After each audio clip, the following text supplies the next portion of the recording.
இவங்க திமுக செய்கின்ற அந்த அயோக்கியத்தனம் அத்தனைக்கும் இவர்கள் முட்டுக் கொடுத்துக் கொண்டிருக்கிறார்கள்.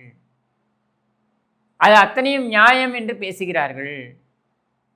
குறைந்தபட்சம் அதையெல்லாம் ஒரு விமர்சனமாக தட்டி கேட்க வேண்டும், ஒரு அறிக்கையாக தட்டி கேட்க வேண்டும் என்று அந்த குறைந்தபட்சம் அறம் கூட இல்லாமல் செயல்படுகிறார்கள்.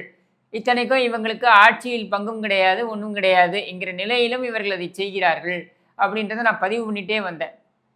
அதேபோல நீங்க பார்த்தீங்கன்னாக்கா, அவர்களுடைய செயல்பாடும் திமுக செய்யக்கூடிய அத்தனை அயோக்கியத்தனங்களுக்கும் கடைசி நொடி வரை முட்டுக் கொடுத்து ஸ்டாலினை கொண்டு போய் குளத்தூரிலேயே தோற்கடித்தார்கள் அப்படின்றத நம்ம பார்த்தோம். அது முடிந்த உடனேயே தேர்தல் முடிந்து அந்த தேர்தல் மை ஆறுவதற்கு முன்னாலேயே நீங்க பார்த்தீங்கன்னாக்கா, காங்கிரஸ் இடம் தாவியது.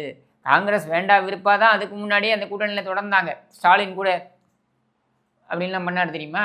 அதெல்லாம் பண்ணும்போது காங்கிரஸுக்கு விருப்பம் இல்லை.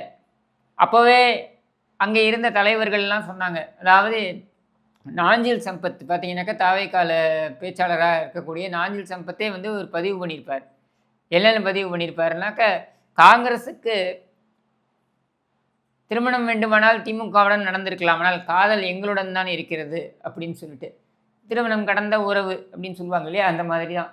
வேண்டா விருப்பாக இருந்த காங்கிரஸ் திமுக தோற்றது அப்படின்றத மிகப்பெரிய சரியான ஒரு தருணமாக எடுத்து திமுகவிடம் சென்று, அதாவது மற்ற கூட்டணி கட்சிகள்லாம் சென்று மரியாதை நிமித்தமாக பரஸ்பரம் இன்னும் சொல்ல வேண்டுமென்றால் இவங்கெல்லாம் வந்து அட்லீஸ்ட் குறைந்தபட்சம் நாம் திமுகவோட ஒட்டிக்கிட்டு இருக்கா மாதிரியாவது காமிப்போம், கட்டிக்கிட்டு இருக்கா மாதிரி காமிக்க முடியலனாலும் ஒட்டிக்கிட்டு இருக்கா மாதிரியாவது காமிப்போம் அப்படின்னு சொல்லிட்டு, நாங்கள் இந்த கூட்டணியில் இருந்தபடியே விஜய்க்கு ஆதரவு தெரிவிக்கிறோம் என்றெல்லாம் சால்ஜாப்பு சொல்லி கொண்டு வந்தார்கள்.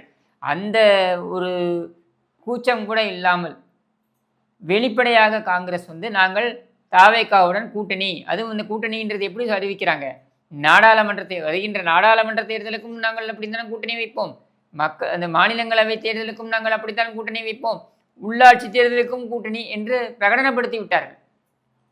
சீட்டு பேச்சுவார்த்தை எண்ணிக்கை அதையெல்லாம் பற்றி கவலைப்படல, நாங்கள் கூட தான் போக போகிறோன்னே முடிவு பண்ணி அறிவிச்சிட்டாங்க. அதாவது ராகுல் காந்தி தரப்பில் மிக தெளிவாக திமுகவை கழட்டிவிட வேண்டும் என்கிற முடிவை ஏற்கனவே எடுத்து விட்டார்கள்.